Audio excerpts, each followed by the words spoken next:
Hello everyone, pretty homemade idea লৈ স্বাগতম জনাইছো। আজি মই গাহৰিৰ ৰেচিপি লৈছো। এই ৰেচিপিটো বনাবলৈ লাগে পোন প্ৰথমে গাহৰি 1 কেজি লৈছো। হালধি, ৰেড চিলি, নিমখ আৰু গৰম মছলা। গুৰমৰিচ লৈছো অলপ, জালুক আৰু এখিনি হৈছে শুকান জলকীয়া কেটামান আৰু আদা নহৰু লৈছো কেটামান আৰু বেহৰ লৈছো অলপ। এতিয়া পুন প্ৰথমে কেৰাহীটো গৰম হ'বলৈ দি বেহৰখিনি অলপ গৰম কৰি লম, তেতিয়াহে যাতে মিক্সিত গুড়া কৰিবলৈ ভাল হয়। এনে অলপ ৰঙা ৰঙা হোৱালৈ গৰম কৰিম।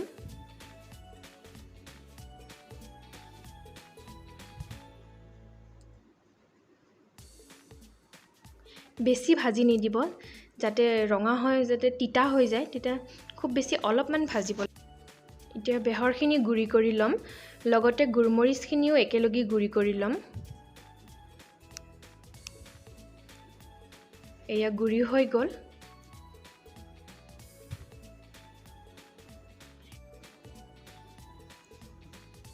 এতিয়া কুকাৰ এটাত তেল দিম 1 কাপ মান। তেলখিনি গৰম হৈ যোৱাৰ পাছত বইল কৰি থৈ দিয়া মাংসখিনি দি দিম। এতিয়া ফ্ৰাই কৰি লম।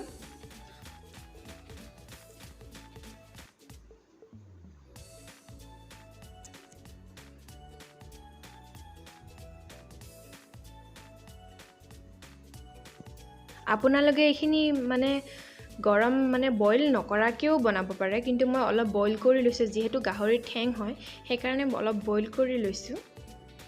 এতিয়া অলপ পৰ লৰাই দিম। এতিয়া দিম নিমখ 1 চামুচ, আপোনালোকৰ সোৱাদৰ অনুসৰি। হালধি দিছো 1 চামুচ আৰু ৰেড চিলি দিছো 1 চামুচ আৰু গৰম মছলাখিনিও দি দিছো একেবাৰে, আপোনালোকে পাছতো দিব পাৰে। এইখিনি গোটেইখিনি মিহলাই লৈ এতিয়া ভাজি লম।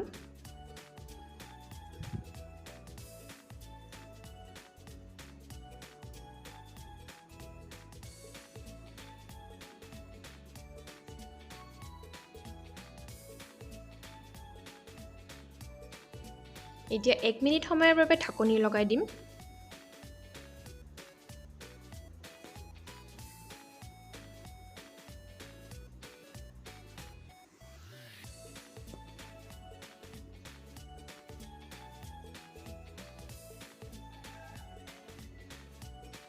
এতিয়া নেমু টেঙাৰ ৰস দিছো অলপমান।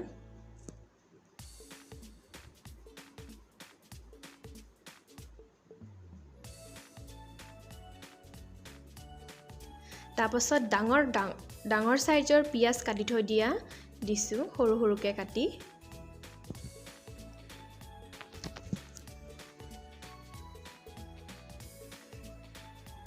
এতিয়া আদা নহৰু পেষ্টখিনি দি দিছো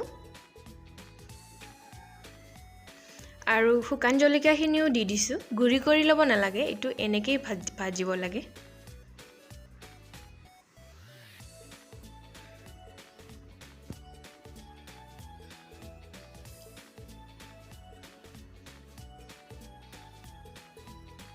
আৰু 1 মিনিট সময়ৰ বাবে ঢাকি দিছো। অলপ মাংসখিনি কাৰণ সিজিব লাগিব। এয়া চাওক, মাংসখিনিৰ পৰা লাহে লাহেকৈ তেল বাহিৰ হৈ গৈছে।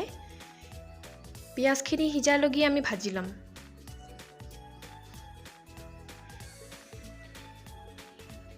এতিয়া এইটো কাপৰ দৰে 3 কাপ পানী দিছো।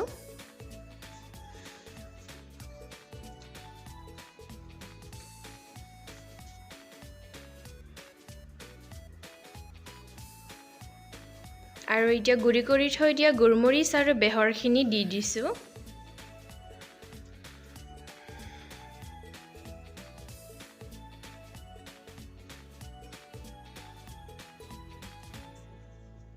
এতিয়া ঢাকনি লগাই 10-12টা মান কুকাৰত হুইসেল মাৰিবলৈ দিম, কাৰণ যিমান বেছি চিটি মাৰে তেতিয়াহে মাংসখিনি সিজিব আৰু হাৰ্ডিখিনিও সিজি যাব।